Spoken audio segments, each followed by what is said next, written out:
Hello guys, welcome back to my channel. आज हम लोग जना स्मॉल फाइनेंस बैंक के आईपीओ के बारे में डिस्कस करने वाले हैं और लास्ट में ये जानेंगे कि हमें इसमें इन्वेस्ट करना चाहिए या फिर नहीं करना चाहिए। और मैं अपनी भी राय दूंगा कि क्या मैं इसमें इन्वेस्ट करने वाला हूँ या फिर नहीं करने वाला। बट एक बात मैं आपको बता दूं, जना स्मॉल फाइनेंस बैंक के मैनेजिंग डायरेक्टर अजय कंवल जी को काफ़ी ज़्यादा बैंकिंग एक्सपीरियंस भी है। तो चलिए अभी सबसे पहले जना स्मॉल फाइनेंस बैंक के फाइनेंशियल्स के बारे में बात करेंगे और इसके मैट्रिक्स के बारे में बात करेंगे और ये समझेंगे कि हमें इसमें इन्वेस्टमेंट के लिए जाना चाहिए या फिर नहीं जाना चाहिए। तो चलिए हम लोग स्टार्ट करते हैं।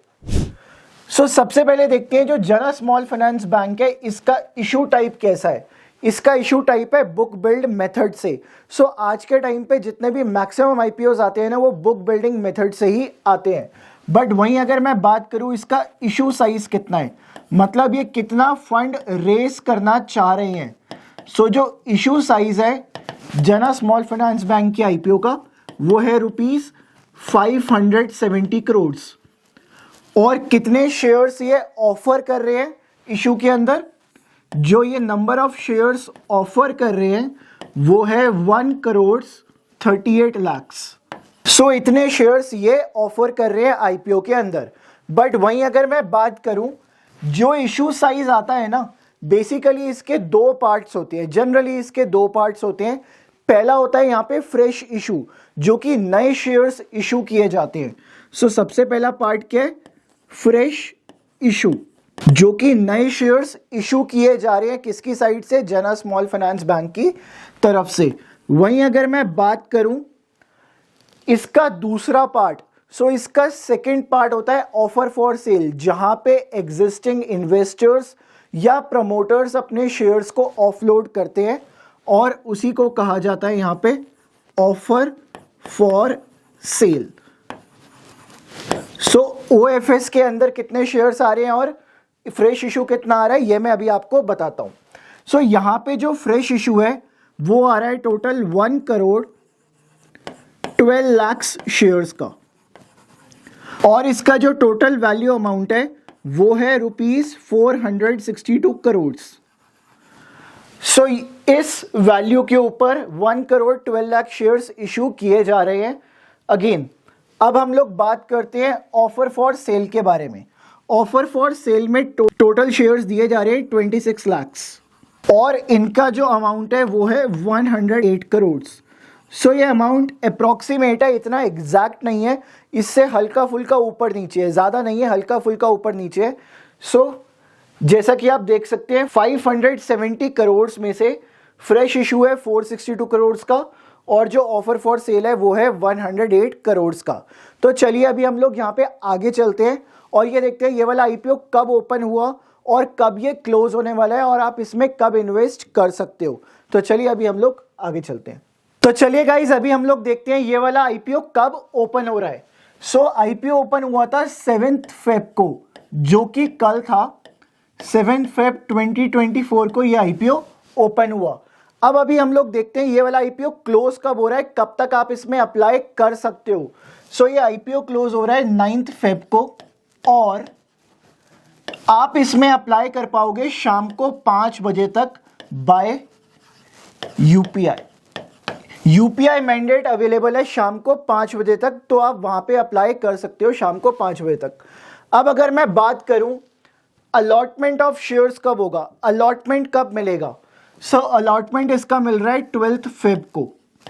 वहीं अगर मैं बात करूं जिनको अलॉटमेंट नहीं मिला उनका क्या, उनको मिलेगा रिफंड। उनका रिफंड कब इनिशिएट किया जाएगा?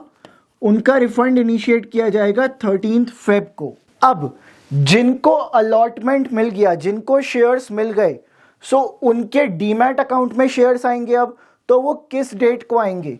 वो भी आपके 13 फेब को ही आएंगे। अब अगर मैं बात करूं लिस्टिंग के बारे में, ये जना स्मॉल फाइनेंस बैंक का आईपीओ जो आ रहा है, ये लिस्ट कब होगा जना स्मॉल फाइनेंस बैंक? ये होगा 14 फेब को। और लिस्ट कहां पे हो रहा है? ये लिस्ट हो रहा है एनएससी के ऊपर और साथ ही साथ बीएससी के ऊपर। दोनों एक्सचेंजेस के ऊपर जना स्मॉल फाइनेंस बैंक का स्टॉक लिस्ट होगा। सो आई होप आपको ये वाला क्लियर हुआ और अच्छे से समझ आया कि इसका आईपीओ ओपन कब हुआ, क्लोज कब हुआ, साथ ही साथ शेयर्स कब आएंगे, लिस्टिंग कब होगी। तो चलिए अभी आगे चलते हैं और अब देखते हैं हम लोग आपको कौन से प्राइस रेंज के बीच में अप्लाई करना है। तो चलिए उसकी बात करते हैं। तो चलिए अभी हम लोग देखते हैं सबसे पहले जना स्मॉल फाइनेंस बैंक के आईपीओ का प्राइस बैंड क्या रहने वाला है। सो इस आईपीओ का प्राइस बैंड रहने वाला है 393 से 414 तक। सो अगर आपको अप्लाई करना है तो आप इस प्राइस बैंड के अंदर अप्लाई कर सकते हैं।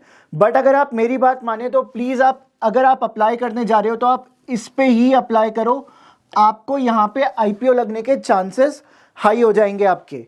बट वहीं अगर मैं बात करूं इसका लॉट साइज क्या रहेगा, सो इसके एक लॉट के अंदर आएंगे 36 शेयर्स। तो कम से कम यहाँ पे आपको 36 शेयर्स दैट इज 1 लॉट के लिए अप्लाई करना पड़ेगा। तो चलिए अभी हम लोग देखते हैं रिटेल इन्वेस्टर्स को कितना पैसा मिनिमम लगेगा और मैक्सिमम वो कितना लगा सकते हैं। तो चलिए अभी यहाँ पे देखते हैं।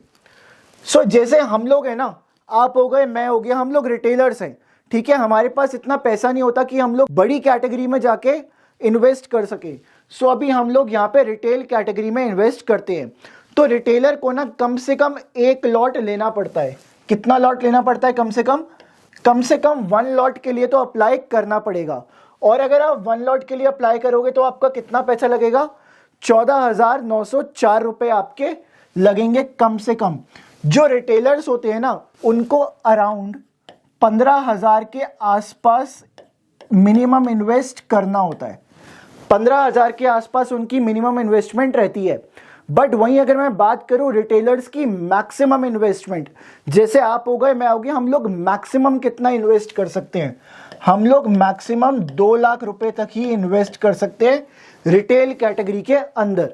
अब हम लोग बात करेंगे स्मॉल एचएनआईज के बारे में। स्मॉल एचएनआईज कौन होते हैं? जिनकी इन्वेस्टमेंट जिनकी मिनिमम कितनी होती है? 2 लाख। कम से कम 2 लाख रुपए इन्वेस्ट करने पड़ते हैं अगर आप इन्वेस्ट कर रहे हो स्मॉल एचएनआई कैटेगरी के अंदर। अब इसमें मैक्सिमम इन्वेस्टमेंट कितनी रहेगी? मैक्सिमम इस कैटेगरी के अंदर आप 10 लाख की इन्वेस्टमेंट ही कर सकते हो। वहीं अगर मैं बात करूं स्मॉल एचएनआईज के अंदर, यहां पे आपको मिनिमम 14 लॉट्स लेने पड़ेंगे, कम से कम 14 लॉट्स लेने पड़ेंगे। और जो आपका अमाउंट लगेगा वो लगेगा 2,08,656 रुपए। बट वहीं अगर मैं बात करूं यहाँ पे रिटेल के अंदर मैक्सिमम लॉट्स कितने आएंगे, तो यहाँ पे आएंगे 13 लॉट्स। 13 लॉट्स ही मैक्सिमम जो है अप्लाई कर सकते हो आप लोग रिटेल कैटेगरी के अंदर। अब वहीं अगर मैं बात करूं स्मॉल एचएनआईज में आप मैक्सिमम कितने लॉट्स अप्लाई कर सकते हो, तो वो है 67 लॉट्स, जिसकी वैल्यू आएगी 9,98,568 रुपीज। अब अगर आप अप्लाई करना चाहते हो बिग एचएनआईज में, देखो कई लोग होते हैं जिनके पास बहुत पैसा होता है, ठीक है, जो इन्वेस्ट कर सकते हैं। बहुत पैसे से मेरा मतलब है कि आप लोग इन्वेस्ट कर सकते हो, आपकी एपेटाइट है इन्वेस्ट करने की, तो आप बिग एचएनआईज कैटेगरी में इन्वेस्ट कर सकते हो। यहां पे जो आपका मिनिमम रहेगा वो रहेगा 10 लाख का। सो यहां पे आपको कम से कम 68 लॉट्स तो लेने ही पड़ेंगे, जिसका अमाउंट आता है 10,13,472। कम से कम आपको इतना अमाउंट लगाना पड़ेगा अगर आप इन्वेस्ट कर रहे हो बिग एचएनआईज कैटेगरी के अंदर। बट वहीं अगर मैं बात करूं प्राइस बैंड के बारे में, अगेन अगर आप करना चाह रहे हो अप्लाई, तो हमेशा अपर प्राइस बैंड पे ही आप पैसा लगाओ, अपर प्राइस बैंड पे ही आप इन्वेस्ट करो। देखो अगर इसका अलॉटमेंट इस प्राइस बैंड से नीचे आता है तो आपको उसी रेट पे शेयर्स मिलेंगे। बट आप हमेशा ट्राई करो अपर प्राइस बैंड पे लगाओ, इससे चांसेस बहुत ज़्यादा बढ़ जाते हैं कि आपको आईपीओ मिल सकता है, एटलीस्ट आपका आईपीओ रिजेक्ट नहीं होगा किसी वजह से। सो अगर मैं जना स्मॉल फाइनेंस बैंक के फेस वैल्यू की बात करूं तो इसकी वैल्यू है ₹10 पर शेयर। फेस वैल्यू वो होती है बेसिकली जिस रेट के ऊपर उस कंपनी के प्रमोटर्स के पास शेयर्स होते हैं। तो जना स्मॉल फाइनेंस बैंक की जो फेस वैल्यू है वो 10 रुपये है। बेसिकली मैक्सिमम की 10 रुपये ही होती है, बट ये जनरली जो देखा जाता है ना 1 रुपये, 2 रुपये, 5 रुपये या 10 रुपये में ही देखी जाती है फेस वैल्यू। अब अगर मैं बात करूं ग्रे मार्केट प्रीमियम, जिसको जीएमपी भी बोला जाता है, सो ग्रे मार्केट प्रीमियम एक ऐसा मेट्रिक है जो कि हमें बता देता है आईपीओ के लिए कि ये वाला आईपीओ प्रीमियम पे लिस्ट होने वाला है या फिर डिस्काउंट पे लिस्ट होने वाला है। सो जो ग्रे मार्केट प्रीमियम है अभी वो चल रहा है 55 रुपये। तो इसका मतलब जो यहाँ पे बेट कर रहे हैं ना ग्रे मार्केट में, वो ये मान के चल रहे हैं कि इसमें आपको 55 रुपये जो आईपीओ का प्राइस आ रहा है एटलीस्ट उसमें आपको 55 रुपये तो मिल ही सकते हैं।